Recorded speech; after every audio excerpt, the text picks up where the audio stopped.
নতুন বছর যখন শুরু হয়ে যায়, প্রত্যেকটা বান্দার জন্য কিছু করণীয় থাকে। একটা বছর শেষ, আরো একটা বছর শুরু। এমন সময় বান্দার চিন্তার মধ্যে ভিন্ন কোনো বিষয় থাকবে, যেই চিন্তাটা রব্বে কারীম খুবই পছন্দ করে। আর এমন চিন্তা মোটেও আমাদের মধ্যে থাকা যাবে না যেই চিন্তাটা আপনার আমার মালিক পছন্দ করে না।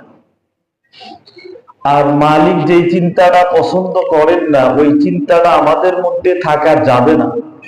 তার কারণটা কি? আপনার আমার মালিক তিনি। কথা বলেন। যদি আপনার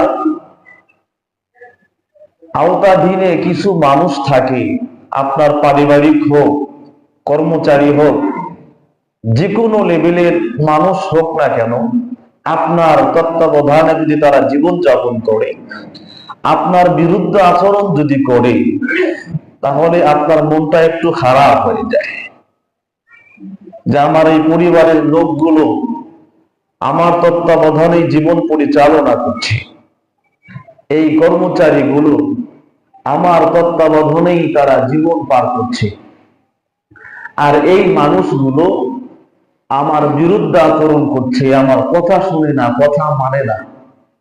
বুঝে থাকলে বলেন, দিলটা খারাপ হওয়ার কথা কিনা বলেন।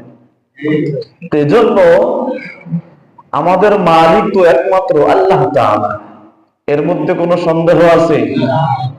কোনো সন্দেহ নাই।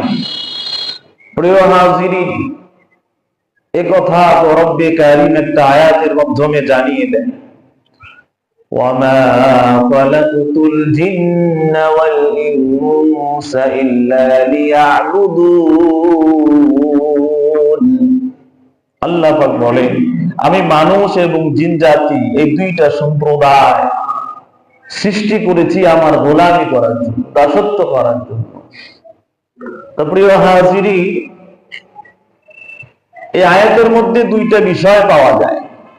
এতক্ষণ যে কথাগুলো বললাম, সেই কথার ফয়সালা আয়াতের মধ্যে হয়েছে। কেমন ফয়সালা? আল্লাহ পাক বলেন, আমি মানুষ এবং জিন জাতি তৈয়ার করেছি, সৃষ্টি করেছি। তাহলে এতক্ষণের তর্জমায়, এতটুকুর তর্জমায় কি আসলো? আপনার আমার সৃষ্টিকর্তা কে? আল্লাহ। যিনি রব্বে কারীম আপনার আমার পা থেকে মাথা পর্যন্ত বানাইলো, ইনিও তো আমাদের মালিক। কথা বলে ঠিক কিনা? ইনি যদি আমাদের মালিক হয়ে থাকি, পরবর্তী অংশ তো মালিক জানায় দেয় যে আমি তাদেরকে বানাইছি আমার গোলামি করার জন্য। দুইটা বিষয় পাইলাম কি পাইলাম না?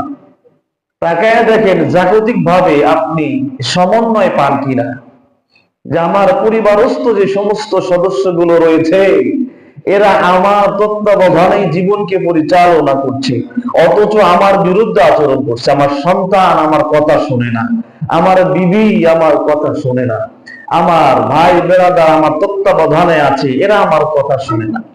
মনটা খারাপ হওয়াটাই স্বাভাবিক কিনা?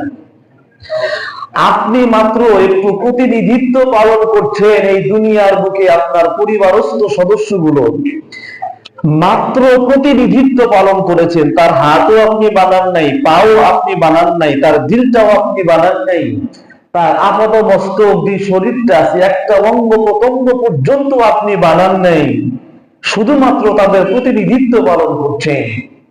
আর তারা যদি আপনার বিরুদ্ধে আচরণ করে, আপনার দিলটা খারাপ হয়ে যায়। আর যেই মালিক আপনার আমার পা থেকে মাথা পর্যন্ত বানাইলেন, পা থেকে মাথা পর্যন্ত সৃষ্টি করলেন, এই মালিকের বিরুদ্ধে আচরণ যদি আমরা করি, তাহলে আপনার আমার মালিকের মনে হয় দিল খারাপ হবে। কথা বুঝাইতে পারছি? আল্লাহু আকবার। এই চিন্তা যদি আমাদের দিলের মধ্যে থাকে, তাহলে আমার দ্বারা গুনাহ সম্ভব।